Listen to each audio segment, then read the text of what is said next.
Okay, we are recording. We are recording. Hindi tayo pwede mag-live, guys, kasi hahawak Oo kami nga ng eh. barel. Okay, so sa naisipan ko lang tong concept na to. Actually, hindi ako nakaisip, yung kaibigan ko kahapon si Chris nakaisip. Sabi niya, ano kaya mag-interview ka ng mga AR-15 owners para malaman yung setup. Kasi it's not Oo. about flexing, it's about kasi sabi ko nga it's a million in one ang pwede mong gawing setup. Tama ba, Paul? Oo. Ang dami Alam mo mo pwedeng gawin eh. ang AR-15 parang ano yan eh. Parang Toyota yan eh. O kaya Honda Jazz. Oo, 'di ba? Dahil mo pwedeng ikabit eh, 'di ba? Oo. So, siyempre, bago ang lahat, ito ang kaibigan natin si Paul ng Pistolerong Pinoy. Hindi na 'to magpapakilala, palagi na 'to nasa video ko eh. Tsaka Suki live. na, suki Sige, na. bati ka na lang, bati, bati. Oo nga, okey magandang araw sa inyong lahat. Sa mga taga-subaybay ni Jason, welcome po kayo sa channel niya, Jose Rizal Adventure.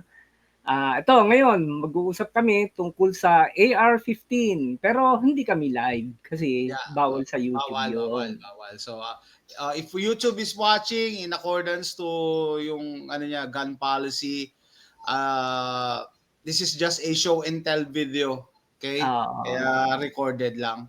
Anyway, sabi ko kay Paul kahapon, okay, Paul, pwede ka ba bukas yan, tayo, mag-usap lang tayo about AR-15. Basta ikaw Jason, no Yeah, yeah. problem. Sabi ng misis ko, magkikita na nga kayo eh. Hindi ko pa, sabi ko, sige, parang may time pa naman kasi. No? Oo. Marami pang gusto mag-guess. Yung isa ko nga kaibigan, message ako eh. Sabi, uy, i-guess mo rin ako. Kaso ayaw nyo daw sa mukha niya. Sige, sabi ko, tapat mo na lang doon sa AR mo. Pwede naman tayo Uy, mag-usap na. okey lang 'yun, no problem naman 'yun. Wala rin problema. Anyway, Paul, ano yung papakita mo sa amin ngayon? Diyan sa Pero likod bago mo ang yun. lahat, Oh. disclaimer muna ha. Alam mo Oh. naman baka Oo maraming nga may pala, tama. Hindi masasabi pa ako diyan. nakagawa ng video dyan. Disclaimer ha. Oo. Yung mga ipapakita ko sa inyong mga firearm, ito po ay licensed registered firearm po ito. Walang talahib po dito ha. At ako ay isang LTAP holder. Kaya lahat ng dalawa lang pala ipapakita ko na firearm ay license, registered. Kaya wala akong nababiolate na batas dito ha. Sige, game, umpisahan na natin. Teka, hindi pa ako rin. By the way, disclaimer din, yung dala kong firearm, unlicensed to. Unlicensed and unregistered, okay? Alam mo, hindi pa ako pa pala nakagawa ng reaction dyan, no? Yung nag-post na bawal daw mag-post ng barrel online. Well, Di meron pag-usapan kasi natin parang yung hindi, eto pala naisip ko, no? Para kasing mali din yung statement eh. Pag sinabi mo kasi online, hindi yan limited na Philippines lang. Online is World Wide Web. World Wide Web, it's in the world. Hindi, so, don't expect na yung gun laws ng Pilipinas sakop hanggang Zimbabwe, hanggang Africa. tama. Iba yung, Imposible. siyempre, iba-ibang bansa, iba-iba yung gun Iba rin law. ang gun laws. Kaya nga sinabi ko, Oo. dito sa Texas, guys, walang gun registration, walang gun licensing, okay? Kaya walang lisensya po to at saka walang rehistro. Oo. That's the way it is. Kaya nga nandito tayo sa internet para mag-educate. I-educate namin kayo na ibang lugar, iba din ang batas. Hindi yung batas ng Pilipinas, batas ng buong mundo. Kaya hindi ko talaga mali yung statement na yon na dapat sabihin mo na license ka. Bakit? Kasi hindi ka naman nasa paano kung nasa ibang lugar ka, di ba? Sana in-specify niya no na dito sa Pilipinas. Pero by the way, yung the moment na you go online, you expect na World Wide Web. Kaya nga di ba? Ang IP address World Wide Web. Hindi yan Philippine internet. Walang local internet unless nasa China ka or Middle East. I think yung Middle East, yung kapatid ko, hindi raw sila allowed manood ng mga online na about guns no? Talaga? Oo, hindi sila mga contents about guns, hindi. Yung shoutout. Isa pang disclaimer, Jason. Lahat ng baril na ipapakita ko, na safety check ko na. Na safety check na na safety check na. at walang ammunition na nasa tabi ko. Ni magazine nga, wala akong na-prepare dito. Para talagang safe tayo. Always practice safety. Oo, Hindi, kasi may isa pa pala dun sa comment ko dun, no? Isasabihin mo daw na this video was made in a safe environment, in a gun range. So sa bahay, hindi ka pwede mag-video. Ano ba yan? Anyway, separate yung video na to. Sige, Paul, take it away. Sige. Ano na pag-usapan natin ng live yun? Apat tayo. Pag-usapan din natin yan. Game, sige, shoot. Ito na, ipapakita ko ng aking old school na AR. Ayan, ang aking old school na AR. Okay. Ilang inches yan? Ito ay mga 10 siguro to. Sabi ko na 10.5 usually. 10.5 to. Ito, ayan. Actually, ito, old school na setup to. Kasi, konting kwento, Jason. Sige. Ito ay nabili ko noong 2009. Okay. Ayan. 2009 pa. 16 years Tapos na. nabili ko to dun sa sa isang kaibigan. Asawa ng isang celebrity. Wow. Sabihin ko Wow, may pa. Balik sa baril. Ayos yung backstory Oops, may problema yata yung internet ni Paul. Naghahang ka, Paul. Naghahang yung internet mo. Okay. Ayan. Bumalik na ako. Okay, bumalik ka na. Bumalik na. Okay, ayan. Ay, nako, kanina pa yan. Anyway, sige. Ituloy ko yung kwento. So, nung nabili ko to, may may carry handle pa to. Kasi okay. ito ay original na Colt. Wow. Colt na original talaga to. Yung carry handle niya talagang Colt to. Okay. Yeah. Tapos, pinalitan ko na lang to ng Magpul na. Kasi nung 2009, kausuhan nila Chris Costa at ni Travis Haley. Tapos di ba, Magpul products ang mga pinopromote nila. Kaya so, ang stock niyan, ang stock niyan yung black na plastic foregrip. Ayan, yung bat stock niya, pa rin, Magpul pa rin na FDE, Flat Dark Earth. Yan. Tapos itong pistol grip, naghahanap ako ng Magpul. Wala na akong mabili, out of stock sa sobrang kasikatan ng Magpul noon. Yeah. So nakakita ko Hogue. Okay. Wala na problema sa Hogue maganda siya, rubberized. Rubberized, ito. Rubberized coating. Oo. So since na medyo may kalumaan na, ang pinaayos ko rito, pina-paint job ko to. Okay. Pina-paint job ko na yan. Kay Pascual. Okay. Oo. Kasi madali lang kumuha ng nung permit to transport Good for 1 month permit to transport nung araw Okay. So ayan, ang ganda ng pagka-paint job niya. So, nagmukhang bago. Nagmukhang bago talaga. Tapos itong upper, nabili ko to ng gun show. Itong upper na to. Kasi carry handle to So binilihan ko pa siya ng may Picatinny rail na nung binili ko. Okay. Ayan. Tapos ito, yung flip up sight niya. Ito, ayan, flip up sight. Airsoft version lang yan. Yeah, ako rin airsoft din ginagamit. Airsoft version lang yan. Airsoft din ginagamit. Oo. Actually, di mo masisira yan Paano mo sisira? Hindi ko talaga Di mo masisira. Kasi ang sabi sa akin nung yung mga nagse-set up din ng AR, sir, kung hindi naman critical yung mga parts, yung mga pwede ka na mag-airsoft version kasi polymer din naman daw yung mga ginagamit nilang materials. Tsaka hindi yan wala siyang pressure na para hindi naman yan nababangga, hindi naman yan gumagalaw, hindi yan masira. Oo. Tapos itong vertical foregrip. Ayan. Airsoft version din yan. Yeah, hindi rin yan Airsoft masira. version din yan. Pero ito pang real steel na itong handguard ko. Ayan. Ito hindi ko na inalis. Okay. Hindi ko na siya inalis. Yung front sight niya. Hindi ka nagka-problema sa red dot mo dyan, yung front sight? Hindi ka nagka-problema dyan? Hindi naman. Co-witness naman siya. Co-witness. Maganda nga kasi lumalabas siya co-witness siya nung Okay. pag nakapatay ito, pwede mong accurate naman, nasubukan ko na siya eh. Okay. Oo. Itong site ko, dati micro aim point, pero yung micro aim point ko medyo old school na naluma na siya. Kaya bumili ako ng Sig Sauer na Romeo 5 yun na ipinalit ko. Okay. Bago yan, ito yung bago. Meron din ako Romeo 5 hindi ko pa nakakabit. Oo. Pero yung flash hider ko, Jason ang tawag dito, birdcage Birdcage? Birdcage ba yan? Ito, ayan.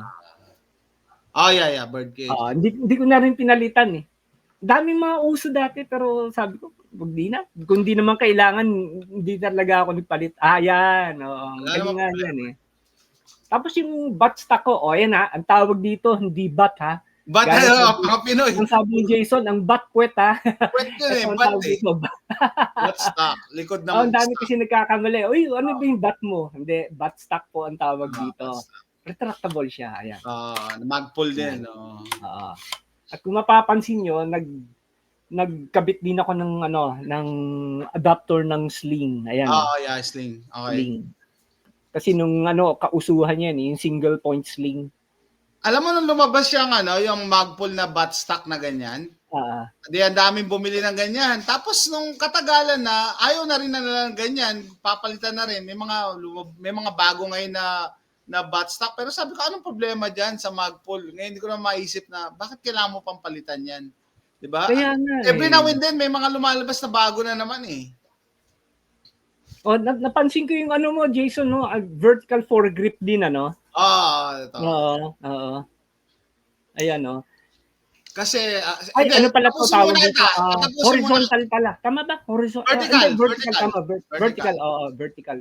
Dalawa tapos kasi yung nauuso ngayon, yung parang angled foregrip, tawag yata doon, angled, Hindi, kasi Paul, ganito yan. Kasi nga, di ba sa US, bawal lang bawal maglagay ng vertical foregrip pag pistol. Ibig sabihin, below 16 inches. Kaya nilabas yung angled foregrip para meron kami mahawakan pa rin. May restrictions nga pala sa inyo pagdating sa haba ng barrel. Yeah, meron kaming barrels. Diyan kayo lamang eh. Kaya ngayon sa'yo, 10.5. Swabe-swabe yan sa Yung ganyang size nga, kapon na mention ko, yan yung yan yung sweet spot para kahit lagyan mo suppressor, hindi pa rin siya ganun kahaba. Yan. 10.5 plus suppressor, sakto lang eh. Oo. Ano pa? Tapusin mo muna yan. Tapos ako naman, kahit sa akin. Ito, yung nga, may nagkakabit. Kasi ito, hindi ko na pwedeng kabitan ng ng yung angled foregrip eh. Kasi, hindi na. Oo, may ito eh. Maiksi naman. Oo, hindi siya compatible yata dito. Kailangan yung iba yung handguard mo eh. Tsaka, yung mga uso ngayon. Tapos, ano pa ba? Ito, yung niya, yung trigger guard niya, kung mapapansin nyo. Pelta mo rin. Okay. Mag-pull din yan. Pero to, pang real steel na to, hindi na to airsoft. Pero ganoon din eh. Tanong ko sa'yo, Paul, di ba? Paano masisira yung trigger guard? Oo, yun nga eh. Kasi nabili ko to, mura lang. Okay. Mura lang eh. Kaya sabi ko, kunin ko na Kasi nung sineset up ko to, kung sa mga old school na sa mga old school na pistolero, kung naabutan niyo yung yung Pinoy 1911, yung tawag namin yung PPF, Pinoy Pistol Forum. Grabe doon eh kasi talagang legit naman yun, mga nagbebenta ng mga accessories na presyong kaibigan talaga. Fiesta yun talaga nung panahon na yun. 2009, mga ganun hanggang 2010. Kaso yun lang nawala nga yun. Anyway, yun, ang dami talagang nagbebenta ng mga accessories ng Glock, ng CZ, mga ganun. Kasama na yung mga AR, yung mga ganito. Ayan. Tapos yung ito yung naman yung aking PCC. Ayan. Okay, PCC. Napapansin niyo, medyo modern setup na tong PCC. Ayan. Parang mas maikli barrel yan Parang mas maikli ang barrel. Ano lang to, Jason? 7.5 inches na barrel. Tapos stubby na parang vertical grip. Oo. Maliit lang. Oo. Kasi ginagamit ko to pang ano, CQB. Yung mga Oo, training yeah. ng CQB. Yan. Oo. Kasi ito pinalitan ko na to, hindi na ito yung original ng ano ng UDMC. Yan, Okay. pinapalit na yan. Ito, may ano, yan, oh. Yung mga parang paracord, uso ngayon, Ah, yung paracord. Ito, ayan. Yan pala uso Siguro ngayon. nyo pa rin yung ano, yung site ko. Siguro nyo pa rin. Si Gromio, okay. Tapos ang dinagdag ko yung ano, BCM na vertical foregrip. Ayan. Yan. Oh, okay. Ayan. So parang Ito, ano, sa mga black naman ang team mo dyan. Black naman ang team mo. black naman. So sa Oo. mga nagtatanong dito kung paano ito, kasi yung iba nakikita ko nakakatawa. Sorry sa mga mga siguro hindi pa ninyo alam. Ganyan no, hawakan niya nakaganan na. Ganyan no. So parang ano yan, Oo, stop? Hand stop ba yan? Hand stop? Oo, hand stop to. So ang paggamit nito kailangan nakaganyan ka. Yan. Kasi kailangan naka-C-grip ka. Yan, para naka-C-grip. Yan, C-grip. Yan. C-clamp. Yan. C-clamp. Ayan. Tapos ito, Ayan, yan. Ito yung parang pinaka, yan. Yan. So pahila ka. Okay. Pahila. Ayan. So going back dito, ayan. So ito naman, ang paghawak nito, hindi ganyan hindi ganyan. Yung ba nakikita ko kasi nakaganyan. Ang hirap i-control niyan. Ito kasi, sabi nga nila Chris Costa, guide lang to. Para kung hanggang saan yung grip mo, ito lang siya. Yan. Guide mo lang yan. Yan. Jason, dapat mas alam mo to sa akin. Hindi. Actually, sa tingin ko, minsan, depende rin sa instructors, pero depende sa application nila Meron, kunyari, yung parehas na, meron ako sasabihin dyan para sa akin, yung paano ko ginagamit. Wala naman talagang, para sa akin, wala naman talagang carved in stone na, dapat. Tama. Naman. Depende kung saan ka komportable. As long as safe yung, yung application mo, walang problema. Example, yung sites, no? Dati may kinabit ako doon sa AR ko na 7.62x39. Sabi, sir, baligtad yung site mo. Kasi yun yung align na align pero syempre, ayoko mabash ako. Binaligtad ko na lang. Pero sabi ko, para sa akin, if it works, no? It's not carved in stone. Lalo kung sa'yo yan, bahala ka kung paano mo yan i-set up. As long as hindi ka, ibig sabihin, hindi ka nag-go against safety at hindi naman pumapalya yung AR mo. Dapat, it's up to you paano yung paggamit mo. Kaya nga nag-interview ako ng mga AR owners maganda yung input mo, how to hold your, use it as a guide, yung vertical. Maganda. Ako muna, magsabi muna ako. Maganda yung yung setup mo, Okay, ako muna. Yung take call, nung sabi niya, yung nabili niya, 2009, ako 2010, ang tagal na. Ang tagal na mga natin, gamit natin. Ito yung pinakauna kong AR, guys. Pinakauna ng AR. Wala akong kaalam-alam sa AR. Nanggaling ako sa 1911. Galing ako Pilipinas Sabi ko, bili kaya akong AR. Tapos yun nga, wala akong kaalam-alam. Bumili ako sa site na ang pangalan, AK47kits.com. So, doon ako makita mo, wala ko talaga alam sa AK ka bumili, hindi sa AR. Kasi nung time na yun, nag-start pa lang, lumabas ang mga AR. Wala pang Palmetto wala pa. Sabi nga ng guest ko kahapon, 2005 daw nag-start. So, nung 2010 ako bumili, 5 years. Pero hindi pa rin ganun ka-develop yung AR market. Okay, so, nung bagong labas to, ang laki ng ano kang tawag dito? Palagi ko nakakalimutan Ano kang tawag dito? Makapal pa siya, tapos mabigat. Handguard. Yeah, sorry. Mental fart. So malaki yung handguard nito kasi nung unang panahon bagong labas ang mga AR, ang lalaki ng handguard tapos aluminum na nga mabibigat. So nagpalit ako ng slim kaya sabi ko pwede ako mag-C-clamp Pwede ako mag-C-clamp kasi na siya. Pero dati ganito kalaki hawak ko diyan. Kaya mabigat. Ito peltan ko to. Tapos nabili ko lang to dati sa eBay. Hindi pa naghihigpit ang eBay noon. Ngayon, bawal na. Hindi ka na makakabili sa eBay ng anything na AR-15. Tapos, ito yung rail covers. Kung mahilig ka mag-C-clamp na shooting, kailangan mo ng rail covers kasi masakit sa kamay yung kamay yan Lalo na kung may mga rails. Tapos ito, pati dito sa rail sa taas, nag-cover Mm. din ako. Kaya komportable.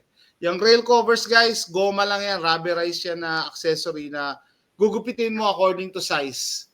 Kaya okay, Oo. nakakadagdag din sa aesthetics ng ng barrel.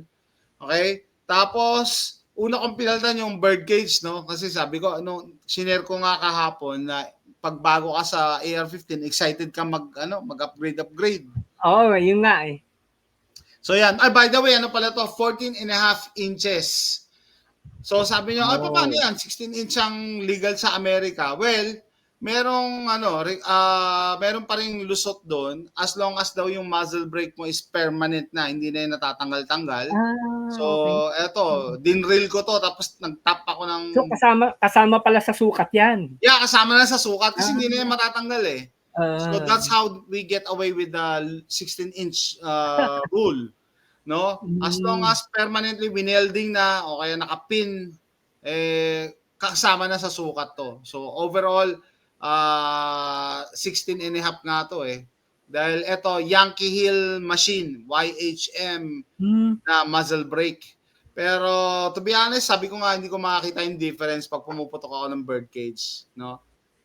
Kaya ako bumabalik sa bird cage kasi ngayon na-realize ko maraming accessories na kung naka-standard ka na bird cage, mas magagamit mo. Ano example? Bayonet. May mga ito pag nagkabit ako ng bayonet kunyari, hindi na pwede ito kasi aftermarket na eh. Pero pag bird cage, pwede.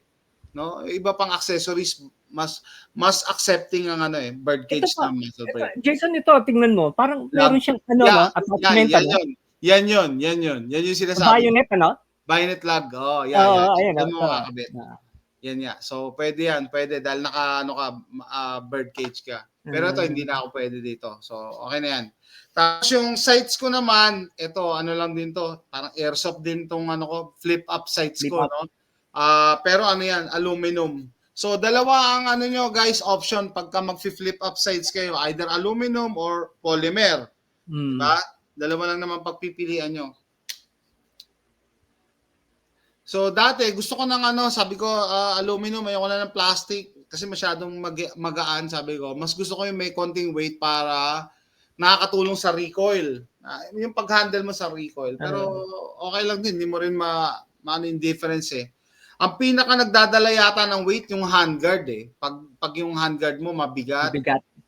Yung may maraming rails, yun mabigat yun talaga. Okay, tapos ano pa ba? Yan. So yung likod, may nagtanong sa akin, saan mo nabili yan? Stock yan na na butt stock pero FDE.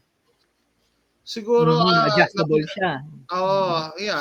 rin, no? Di ko na matandaan kung sa ko to nabili, no? Pero minamatch ko kasi sa team ng gun yung kulay as much as possible, pero mahirap, magastos kung talagang gusto mo yung isa lang yung kulay, FDE. Alam mo, may sariling version ng Magpul ng FDE. Tapos ibang company, iba rin ng FDE. Ito Mission First Tactical itong grip na to. FDE, pero nagmumukha na rin siyang Coyote Brown eh. Iba yung halos parang hindi naman nakakalayo yung dalawang kulay niya. Ganun lang, no? Kumaselan ka lang. Pero, eto, balik tayo sa butt stock, guys. Ito yung traditional na, A2 butt stock ba correct me if I'm wrong, hindi ko alam yung technical term na ganito yung traditional na butt stock.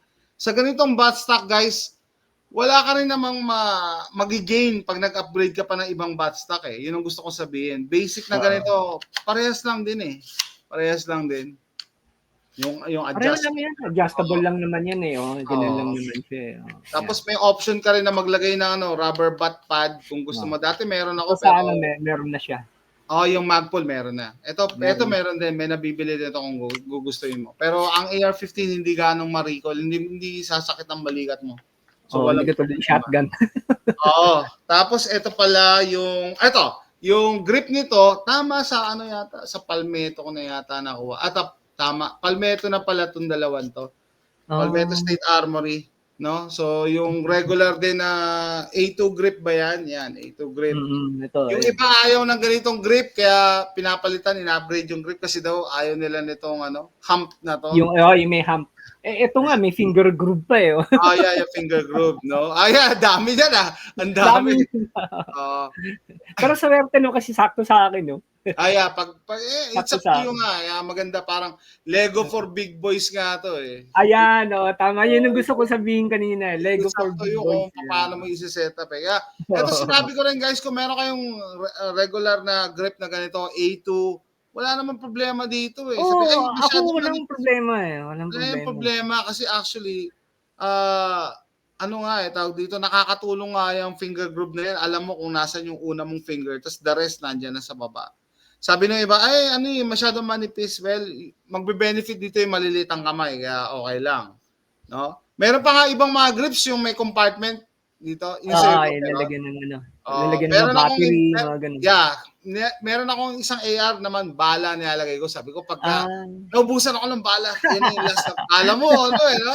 Para emergency reload, Yeah. Pero ang problema ko naman doon, maingay. Pagka, laklak mga ganun. Kumakalog sa loob eh. So, ang gagawin nyo, lalagyan nyo ng tissue or tela para hindi kalog ng kalog pagka bit-bit nyo yung baril. So, tapos tong red dot ko, mumurahin lang to, pang airsoft lang nga lang to eh. Pero, ay, talaga? Yeah, wala, kaya niya naman yung recoil eh. Wala siyang problema. So, sabi ko kasi, meron ako dyan Romeo 5, hindi ko pa rin nakakabit kasi wala akong reason para palitan. Unless meron ako nakitang failure pero matagal na din. Kung gumagana naman, di ayos na. Gumagana. Sabi ko sige, ko na lang sa iba kong build. Ganito na lang to. Sabi ko, kasi ginagamit ko lang din naman siya pang range lang naman. Hindi naman talaga siya yung go-to na rifle ko, no? Kasi marami akong rifle eh. Pero sa setup ko, wala lang, katuwa lang. Pero magre-reminis ka pagka yung una mong AR. Ito kasi una kong AR eh. Kaya, okay pa din. Sige. Yeah. Love na love mo yan. Kahit pa paano, may mga backstory ka kasi na naalala. Oo nga. Yung alam mo yung pagka yung first time mo na barrel is yung, alam mo yung, andun pa yung excitement ko nung time na yon na nagkukuting-ting ako dahil di ko alam paano ba to gumagana. No? Mga ganon. So, yan guys, no? Ito yung aking isa pang AR. Yung pinakauna ko, 2010, nag-start akong bumuo nito. Iba yung Jason pinakita mo doon sa kasama mo yung friend mo. Yeah, iba yung barrel ko kahapon. Iba yung barrel ko. Iba yun. Parang mas pang 18 inches yun eh. 18 inches. Kaya Ito 14 and a half. Mas maikli yan. Kaya, tsaka naka-scope yun, naka-dedicate naman yun na pang long range shooting ko lang. Pang patong talaga. Ano tawag doon? Bench shooting. Bench shooting. Kung sa Pilipinas yun, sniper rifle na yun, Paul. Kasi sniper rifle na agad eh. Automatic yung pag kabitan mo ng scope, sniper rifle yan, matic na. Which is mali. Mali yung doon. Anong masasabi mo, Paul, sa AR-15 na? Ito pala, hindi ko pala na-mention nung start natin, no? Na kaya natin to ginagawa is to share yung knowledge natin, yung experience natin, no? Lalo-lalo yung mga first-time buyers na nag-iisip bumili or pagkabili is magsiset up agad ng barrel, no? Tapos, alam ko, June 12 ba ang June 12 gun ban? So, madami kasi excited. Mahahawakan na daw nila yung nila, yung barrel nila, no? So, excited. Kailangan may PTT may permit to transport Huwag kayong basta-basta maglalabas ng AR nyo dadalhin nyo sa range. Pinagkagastosan nyo yan, baka mamaya makakumpis ka lang. Baka makakumpis kayo na be sure na meron kayong PTT bago kayo maglabas ng mga AR nyo. Yeah. At saka yung pa pala, yung isa sa disclaimer, hindi namin ito ginagawa para mag-flex. Diyos ko po. Mga kaibigan ko, yung shoutout si Mike D, ang baril nun, LWRC. No? Tapos, may isa pa ako si JR. Bumili din yata ng LWR. May mga mamahaling baril. Hindi natin kailangan mag-flex. It just so happen na fellow gun enthusiast tayo. no? Gusto natin nakakita ng baril. I mean, kung ikaw ba pupunta ka sa isang gun channel, mag-expect ka ba na gusto mo ba makakita ng mga yung makeup tutorial? Hindi naman, 'di ba? Dapat gusto mo makabaril. Ano Diba? na to, for educational purposes lang. Oo, Payo, yan ang interest natin eh. Oo. Kaya sabi ko, paano, yung pinagagawa ng reaction, gagawa ko ng reaction yun. Saka paano kami, lalo ko, paano ko ipagyayabang tong rifle ko eh. Mas magaganda yung mga rifle nyo na nabili ngayon. Mas Kaya modern nga, na ako yung nga, mga hindi ko rin rifle nyo. napagyabang to kasi ito nga, sabi ko, airsoft school nga na lang old to. school. Tignan nyo naman, Hindi pag-flex yan, yung pag nagpo-post ka Jason, sa internet.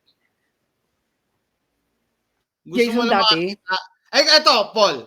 Kasi siyempre, alam ko, matagal ka na rin na, Paul. Paul, narinig mo ako? Kasi ako, nung bata ako, nung teenager ako sa Pilipinas, wala pang internet noon. Nakakakita lang ako ng baril sa mga magazines. Ganun ka rin ba dati? Yung talagang dumidilat mata mo, tumitingin ka sa mga magazines ng mga gun magazines. Guns and Ammo na yung Guns and Ammo na magazine. Yung wala pang internet, lagi akong bumibili nun sa may... Ay, oo. Wala lagi akong akong pambili. bumibili nun sa may... Tumitingin lang ako talagang nakaipon ako isang magazine nakabila ako 500 Guns and Ammo na magazine. Ngayon may internet na kaya sinishare ko din kasi alam ko yung iba yung nagbabalak bumili or meron na pero hindi alam paano yung setup nila. Kaya yun ang purpose natin. Hindi po kami nagfi-flex guys. Wala kami i-flex. Mga mumurahin lang ako. Mumurahin lang mga baril ko pati optics ko Ito nga, ang daming nga parts dito, airsoft yun nga, similar ako rin, ganun walang problema dyan. Anyway, ano na tayo? 31 minutes, Paul! Ang haba na natin. 31 minutes na. Napasarap na yung kwentuhan natin. So, ito lang, ang aking, last words muna sa mga kababayan ko, guys. Always practice safety.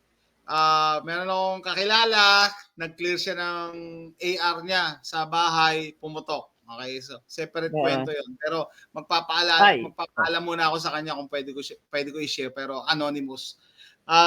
With any other guns, hindi lang AR-15, gano'n kung magki-clear kayo, make sure itong trigger finger niyo hindi nasa loob ng ng trigger. Okay? Tapos, always practice safety. Saka, hindi pwedeng matagal ka ng gun owner, hindi ka nakasama dyan sa safety. Kami ni Paul, lalo na si Paul, mas matagal pa sa akin na gun owner. Talagang pa rin, yung safety pa rin ang prime concern. Okay, ikaw Paul, masabi mo? Naghang yata si Paul. Clear sa bahay, pag nasa bahay kayo. Meron ba? Nawawala ba? Yeah, meron na? Meron. Okay na? Good? Yung payo ko, yung mga nag-clear sa bahay, be sure pag nag-clear kayo, nakaharap kayo sa wall.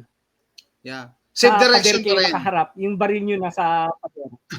Safe direction pa rin. Kasi pagka hindi magkaroon ng at least nasa sa pader. Yeah. Daliri, itong noting daliring to, lagi na lang itong may kasalanan.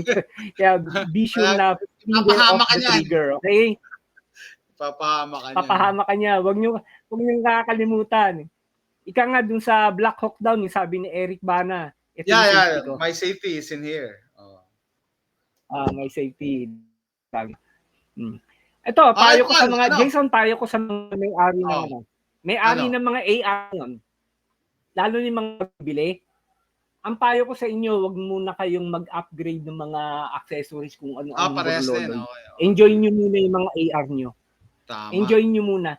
Total yung mga AR na nabibili ngayon, yung mga Torch, mga T4, o kaya yung basta mga imported brands. Ayaw ko mag-name ng mga ganun. Sabihin, pinopromote ko no? Set up na naman sila Wala na kayong papalitan Naka-quad rail na sila. Gagana na yan Out of the box, magaganda na sila. Tapos, basta, wala na kayong papalitan talaga. Kung gusto lang ninyong maglagay ng foregrip, yung iba, wala. Yung iba, meron na. Yun, siguro, yun yung payo. Pero yung mga butt stock nyo, walang gagaganda na At yung mga, kung gusto nyo nga ng mga red dot, ang payo ko sa inyo, kung ano yung shoot sa inyo kung saan kayo komportable. Yeah, pati sa budget. Pati Hindi sa mo niyo budget. hindi niyo pwedeng sabihin, ay, gagayahin ko yung setup ni Pistolerong Pinoy. Ay, gagayahin ko yung setup ni Jason. Hindi. Tingnan niyo muna kung ano yung ayon sa inyo, yung swak sa inyo. And syempre yung budget. Tama, yung budget.